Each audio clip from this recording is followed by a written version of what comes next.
Hey guys, kumusta ang lahat? So, update tayo sa pagiging Pinoy barista natin dito sa Saudi. At guys, 5 days na ako dito.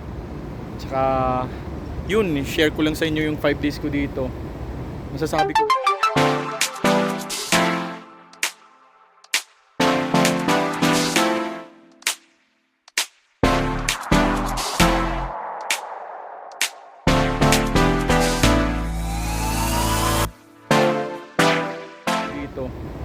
Masasabi ko guys, sobrang hirap. Kasi alam nyo, parang 14 hours yung nakukuha sa akin eh. Mga 14 hours ha? Imagine that. Supposedly 12 hours lang yung nasa kontrata namin, no. Pero may travel time pa kasi. So nag-e-extend siya ng isang oras. Isang oras mahigit. So mag-almost 14 hours na din. Mahirap guys, no? Mahirap pala talaga pag low earner ka dito sa Saudi. Kasi talagang kukunin yung oras sa'yo eh. Pero okay lang naman. Para sa akin okay lang naman. Basta I am here for experience lang kasi. At saka syempre pandagdag na din sa gasto namin mag-asawa. Kasi I have 2 kids guys. Yes, and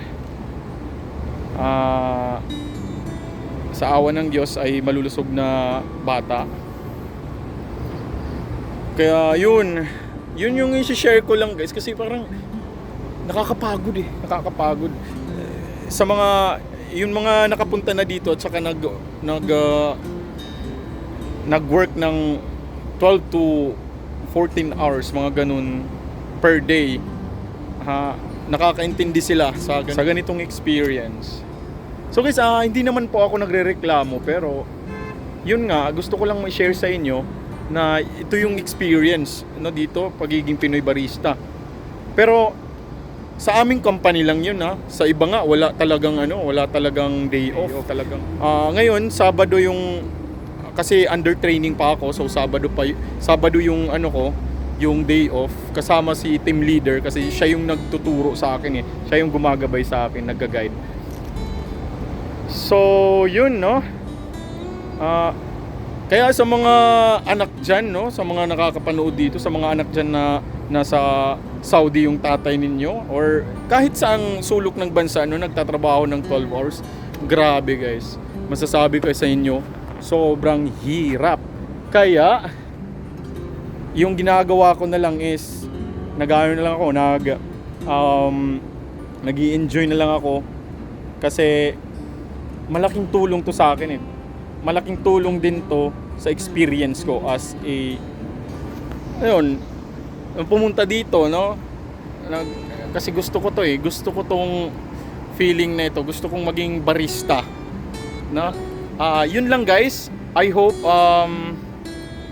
nanood kayo sa vlog kong ito. Actually, nag-rest lang ako. May 1 hour break naman. So, kaya okay lang. Kumain muna ako. Tsaka yun. So, kasi bago pa lang ako eh. Mga 2 buwan pa lang ako dito sa Saudi. At saka At saka 5 days pa lang ako sa shop. Kaya masasabi ko lang guys, saludo ako sa lahat ng mga OFWs dyan na kumakayod, no? Kala ko, hindi talaga biro guys, hindi talaga basta-bastang maging OFW. Lalo na sa mga low earners na kagaya ko. Magiging honest tayo, low earner talaga yung barista. Pero okay naman dito. Low earner dito sa Saudi, natural, no? Sa susunod, magsasahod reveal tayo guys, no? Kasi yun. So sige, nangangalay na yung kamay ko. Tsaka babalik na ako sa shop. I hope nag-enjoy kayo sa vlog na ito, episode na ito. And see you in the next one guys, no?